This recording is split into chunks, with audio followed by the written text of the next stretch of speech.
এই মুহূর্তে সারা বিশ্বের নজর মূলত মধ্যপ্রাচ্যের দিকে। ইরান, ইসরায়েল এবং আমেরিকার মধ্যে যে তীব্র সংঘাত তৈরি হয়েছে তা শুধু ওই অঞ্চলের মধ্যেই সীমাবদ্ধ নেই। এই সংঘাত এখন বিশ্ব বাণিজ্য, সমুদ্রপথ এবং আন্তর্জাতিক রাজনীতিকেও প্রভাবিত করতে শুরু করেছে। উপসাগরীয় অঞ্চলে উত্তেজনা এতটাই বেড়েছে যে অনেকেই আশঙ্কা করছেন গুরুত্বপূর্ণ সমুদ্র পথগুলো যে কোনো সময় বিপদের মুখে পড়তে পারে। এই উত্তেজনাপূর্ণ পরিস্থিতির মধ্যেই ভারত মহাসাগরে এমন একটি ঘটনা ঘটেছে যা আন্তর্জাতিক প্রতিরক্ষা বিশ্লেষকদের দৃষ্টি আকর্ষণ করেছে।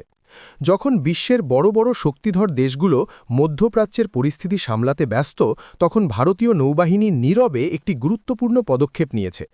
ভারতের আধুনিক যুদ্ধজাহাজ আইএনএস ত্রিকন্দ হঠাৎ করেই মরিশাসের রাজধানী পোর্ট লুইসে গিয়ে নোঙর ফেলেছে। অনেকের কাছেই এটি একটি সাধারণ নৌসফর মনে হতে পারে, কিন্তু আন্তর্জাতিক রাজনীতির দৃষ্টিতে এই ঘটনাটির গুরুত্ব অনেক বেশি। কারণ ঠিক এই সময়েই মালদ্বীপ এবং মরিশাসের মধ্যে সমুদ্রসীমা নিয়ে কিছু উত্তেজনা তৈরি হয়েছিল। সেই পরিস্থিতিতে ভারতের একটি শক্তিশালী যুদ্ধজাহাজ মরিশাসে পৌঁছনো অনেক বড় একটি কৌশলগত বার্তা হিসেবে দেখা হচ্ছে। বিশেষজ্ঞদের মতে ভারতের এই পদক্ষেপ দেখিয়ে দেয় যে ভারত এখন শুধু নিজের উপকূল রক্ষার মধ্যেই সীমাবদ্ধ নেই। ভারত মহাসাগরের নিরাপত্তা এবং স্থিতিশীলতার ক্ষেত্রেও ভারত সক্রিয় ভূমিকা নিতে চাইছে। মরিশাসের সঙ্গে ভারতের দীর্ঘদিনের ঘনিষ্ঠ সম্পর্ক রয়েছে। দুই দেশের মধ্যে সাংস্কৃতিক এবং ঐতিহাসিক বন্ধনও খুব গভীর, কারণ মরিশাসের একটি বড় অংশের মানুষ ভারতীয় বংশোদ্ভূত। এই সম্পর্কের কারণেই ভারতের পক্ষ থেকে বারবার বলা হয়েছে যে মরিশাসের নিরাপত্তা এবং স্থিতিশীলতা ভারতের কাছেও গুরুত্বপূর্ণ। সেই কারণেই অনেক বিশ্লেষক মনে করছেন আইএনএস ত্রিকন্দের পোর্ট লুইসে পৌঁছনো মূলত একটি কৌশলগত পদক্ষেপ, যার মাধ্যমে ভারত তার বন্ধুর পাশে থাকার বার্তা দিয়েছে। বর্তমান সময়ে বিশ্ব বাণিজ্যের একটি বড় অংশ সমুদ্র পথের ওপর নির্ভরশীল। মধ্যপ্রাচ্যের সংঘাত যদি আরও বেড়ে যায় এবং হরমুজ প্রণালী বা অন্যান্য গুরুত্বপূর্ণ সমুদ্রপথ বন্ধ হয়ে যায়, তাহলে তার প্রভাব পুরো বিশ্বের ওপর পড়বে। তেলের দাম বেড়ে যেতে পারে এবং আন্তর্জাতিক বাণিজ্যেও বড় ধরনের সমস্যা তৈরি হতে পারে। এই পরিস্থিতিতে ভারত মহাসাগরের নিরাপত্তা বজায় রাখা অত্যন্ত গুরুত্বপূর্ণ হয়ে উঠেছে। ভারতীয় নৌবাহিনী অনেক দিন ধরেই এই অঞ্চলে টহল দিচ্ছে, যাতে বাণিজ্যিক জাহাজগুলো নিরাপদে চলাচল করতে পারে। আইএনএস ত্রিকন্দ সেই দায়িত্বেরই একটি গুরুত্বপূর্ণ অংশ। এই যুদ্ধজাহাজটি ভারতীয় নৌবাহিনীর অত্যন্ত আধুনিক এবং শক্তিশালী জাহাজগুলোর একটি। এতে অত্যাধুনিক সেন্সর, রাডার এবং ক্ষেপণাস্ত্র ব্যবস্থা রয়েছে। এই প্রযুক্তির মাধ্যমে অনেক দূর থেকে সম্ভাব্য বিপদ শনাক্ত করা সম্ভব হয়, ফলে সমুদ্রের ওপর নজরদারি আরও শক্তিশালী হয়। একই সময়ে ভারত মহাসাগরে আরেকটি বড় ভূরাজনৈতিক প্রতিযোগিতাও চলছে। চীন বহুদিন ধরে এই অঞ্চলে নিজেদের প্রভাব বাড়ানোর চেষ্টা করছে। অনেক বিশ্লেষক মনে করেন চীনের স্ট্রিং অফ পলস কৌশলের লক্ষ্যই হল ভারত মহাসাগরের বিভিন্ন বন্দরে প্রভাব তৈরি করা। ভারত সেই পরিস্থিতির মোকাবিলায় নিজের একটি আলাদা কৌশল তৈরি করেছে। অনেক বিশ্লেষক এই কৌশলকে নেকলেস অফ ডায়মন্ডস বলে উল্লেখ করেন। এর অর্থ হল ভারত বিভিন্ন বন্ধুত্বপূর্ণ দেশের সঙ্গে সম্পর্ক জোরদার করে সমুদ্রের গুরুত্বপূর্ণ জায়গাগুলোতে নিজেদের উপস্থিতি বাড়াচ্ছে। মরিশাস সেই কৌশলের একটি গুরুত্বপূর্ণ অংশ। আরেকটি গুরুত্বপূর্ণ বিষয় হল চাগোস দ্বীপপুঞ্জ। এই দ্বীপপুঞ্জ নিয়ে বহু বছর ধরে ব্রিটেন এবং মরিশাসের মধ্যে আইনি বিরোধ চলছে। আন্তর্জাতিক আদালত ইতিমধ্যেই এই বিষয়ে মরিশাসের দাবির প্রতি সমর্থন জানিয়েছে। ভারত শুরু থেকেই মরিশাসের অবস্থানের প্রতি সমর্থন দেখিয়েছে। এই সব কিছুর মধ্যে আইএনএস ত্রিকন্দের পোর্ট লুইসে উপস্থিতি অনেক বড় প্রতীকী গুরুত্ব বহন করে। এটি শুধু একটি যুদ্ধজাহাজের সফর নয়, বরং ভারত মহাসাগরে ভারতের বাড়তে থাকা প্রভাবের একটি ইঙ্গিত হিসেবেও দেখা হচ্ছে। বর্তমান পরিস্থিতিতে সমুদ্র নিরাপত্তা অত্যন্ত গুরুত্বপূর্ণ বিষয় হয়ে উঠেছে। মধ্যপ্রাচ্যের সংঘাতের কারণে জলদস্যুতা বা অন্যান্য ঝুঁকিও বাড়তে পারে। তাই বাণিজ্যিক জাহাজগুলোর নিরাপত্তা নিশ্চিত করতে বিভিন্ন দেশ তাদের নৌবাহিনীকে সক্রিয় রেখেছে। ভারতও সেই দায়িত্ব পালন করছে।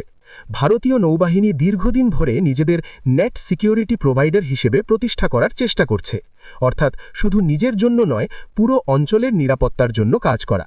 মরিশাসের পোর্ট লুইসে আইএনএস ত্রিকন্দের উপস্থিতি সেই বৃহত্তর কৌশলেরই একটি অংশ বলে মনে করা হচ্ছে। এটি দেখিয়ে দেয় যে ভারত এখন আন্তর্জাতিক রাজনীতিতে আরও সক্রিয় ভূমিকা নিতে প্রস্তুত। বিশ্ব রাজনীতির পরিস্থিতি দ্রুত বদলাচ্ছে। ইরান, ইসরায়েলের সংঘাত, বড় শক্তিদের প্রতিযোগিতা এবং সমুদ্রপথের নিরাপত্তা, এই সব বিষয় একসঙ্গে নতুন বাস্তবতা তৈরি করছে। এই নতুন বাস্তবতার মধ্যে ভারতও নিজের অবস্থান শক্ত করার চেষ্টা করছে। পোর্ট লুইসে আইএনএস ত্রিকন্দের উপস্থিতি সেই পরিবর্তনেরই একটি গুরুত্বপূর্ণ উদাহরণ হিসেবে দেখা হচ্ছে। অন্যদিকে ভারত বিশ্বের সবচেয়ে বড় সোনা ব্যবহারকারী দেশগুলোর মধ্যে একটি। আমাদের দেশে বিয়ে, উৎসব, পারিবারিক অনুষ্ঠান প্রায় সব ক্ষেত্রে সোনার বড় গুরুত্ব রয়েছে। ভারতীয়দের কাছে সোনা শুধু অলংকার নয়, বরং একটি নিরাপদ বিনিয়োগ হিসেবেও ধরা হয়। কিন্তু এত বড় ক্রেতা হওয়ার সত্ত্বেও একটি বড় বাস্তবতা হল, আন্তর্জাতিক বাজারে সোনার দাম নির্ধারণ করার ক্ষেত্রে ভারতের প্রায় কোনো ভূমিকা নেই। সহজ ভাষায় বলতে গেলে সোনার দাম বিদেশে ঠিক হয়, আর ভারত সেই দাম মেনে নিয়ে সোনা কেনে। এই বিষয়টি নিয়েই সম্প্রতি একটি গুরুত্বপূর্ণ মন্তব্য করেছেন ওয়ার্ল্ড গোল্ড কাউন্সিলের রিজিওনাল সিইও সচিন জৈন। তিনি ইন্ডিয়া টুডে কনক্লেভে অংশ নিয়ে বলেছেন যে ভবিষ্যতে পরিস্থিতি বদলাতে পারে। তার মতে, যদি ভারতের ব্যাংকিং সেক্টর এবং খনি খাত বা মাইনিং সেক্টরে কিছু গুরুত্বপূর্ণ সংস্কার আনা যায়, তাহলে ভারত একদিন সোনার দাম নির্ধারণের আলোচনায় গুরুত্বপূর্ণ ভূমিকা নিতে পারে। অর্থাৎ ভারত শুধু সোনা কেনা দেশ হিসেবেই থাকবে না, বরং আন্তর্জাতিক সোনা বাজারে প্রভাব ফেলতেও পারবে। সচিন জৈন আরও একটি গুরুত্বপূর্ণ বিষয় তুলে ধরেছেন। তার মতে, ভারতে এখনও অনেক জায়গা রয়েছে যেখানে সোনার খনি থাকার সম্ভাবনা আছে, কিন্তু সেগুলো এখনও পুরোপুরি অনুসন্ধান করা হয়নি। অনেক জায়গায় খনিজ অনুসন্ধান হয়েছে ঠিকই, কিন্তু পুরনো পদ্ধতিতে করা সেই অনুসন্ধানে সব সম্ভাবনা ধরা পড়েনি। তাই নতুন প্রযুক্তি ব্যবহার করে আবার অনুসন্ধান করা হলে দেশের ভেতরে আরও বড় সোনার ভাণ্ডার খুঁজে পাওয়া যেতে পারে। তিনি বলেছেন, আজকের দিনে ভারত প্রতি বছর বিপুল পরিমাণ সোনা বিদেশ থেকে আমদানি করে, কারণ দেশের ভেতরে উৎপাদন খুবই কম। কিন্তু যদি দেশের মধ্যেই বড় পরিমাণে সোনা খনন শুরু হয়, তাহলে ভারতের আমদানি অনেকটাই কমে যেতে পারে। এতে দেশের অর্থনীতির উপরও ইতিবাচক প্রভাব পড়বে, কারণ সোনা আমদানি করতে ভারতকে প্রতি বছর অনেক বড় অঙ্কের বৈদেশিক মুদ্রা খরচ করতে হয়। সচিন জৈনের মতে, শুধু সম্ভাবনা থাকলেই হবে না, এর জন্য কিছু বড় পদক্ষেপ নেওয়া দরকার। বিশেষ করে মাইনিং সেক্টরের নতুন বিনিয়োগ দরকার। বিদেশি বিনিয়োগ বা এফডিআই কিভাবে এই খাতে আনা যায়, সেটাও নতুন করে ভাবতে হবে। এছাড়া দেশের বিভিন্ন অঞ্চলে যে খনিজ অনুসন্ধান ইতিমধ্যেই হয়েছে, সেগুলোর তথ্যও নতুনভাবে বিশ্লেষণ করা দরকার, কারণ অনেক সময় পুরনো তথ্যের মধ্যেই এমন সম্ভাবনা লুকিয়ে থাকে যা আগে ঠিকভাবে বোঝা যায়নি।